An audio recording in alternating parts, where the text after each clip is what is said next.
Hi అండి, welcome back to my channel. ఈరోజు మన ఛానల్లో పల్లీ చట్నీని ఎలా ప్రిపేర్ చేసుకోవాలో చూద్దామండి. ఈ విధంగా ట్రై చేస్తే 2 డేస్ వరకు నిలువ ఉంటుందండి.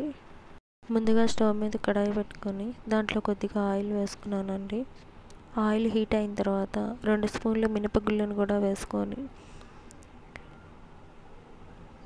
ఒక 2 స్పూన్ల పచ్చిపప్పును కూడా వేసుకున్నానండి. ఇవన్నీ దోరగా ఫ్రై చేసుకోవాలండి. మంటను లో ఫ్లేమ్లో పెట్టుకొని ఫ్రై చేసుకోవాలి. హై ఫ్లేమ్లో పెట్టుకున్నామంటే మాడిపోతాయండి. లో ఫ్లేమ్లో పెట్టుకొని దోరగా ఫ్రై చేసుకోవాలి. ఇలా ఫ్రై చేసుకున్న తర్వాత 1 స్పూన్ జీలకర్రని కూడా యాడ్ చేసుకొని మనం వేసుకుందాం. 4 నుంచి 5 పచ్చిమిర్చిని ఇలా రెండుగా చేసి మనం వేసుకుందామండి. అది కూడా దోరగా ఫ్రై అవ్వాలి.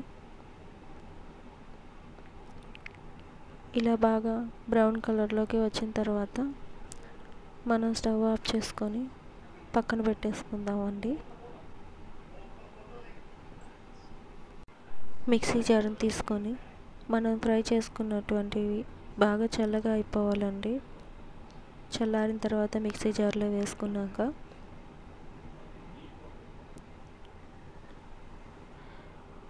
ఒక కప్పు పల్లీలను కూడా తీసుకొని దాంట్లో వేసుకోవాలండి.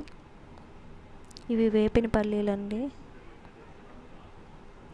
1 ఇంచు అల్లం ముక్కను కూడా వేసుకుందాము. మరి ఎక్కువ వేసుకోకండి, కొంచెంగా వేసుకోండి. ఒక 3 రెమ్మలు చిన్నులపాయలు కూడా వేసుకుందాము.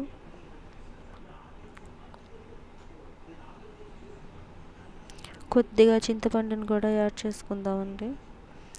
రుచికి సరిపడిన ఉప్పును కూడా మనం యాడ్ చేసుకొని వీటన్నిటిని మిక్సీ పట్టుకోవాలి. ఇలా మిక్సీ పట్టినటువంటి చట్నీని ఒక గిన్నెలో తీసుకొని మనం పోపును అనేది వేసుకుందామండి. పోపును వేసుకున్న తర్వాత కలబెట్టుకోండి. అంతేనండి, చట్నీ రెడీ అయిపోతుంది. ఇందులో అయితే నేను కొబ్బరి వేయలేదండి. కొబ్బరి వేస్తే చట్నీ అనేది మనకి 2 డేస్ వరకు నిలువ ఉండదండి. దీంట్లో అయితే కొబ్బరి వేయకూడదండి. ఇలా చేసుకొని మనం ఫ్రిడ్జ్లో స్టోర్ చేసుకోవచ్చండి చట్నీని. Thank you for watching.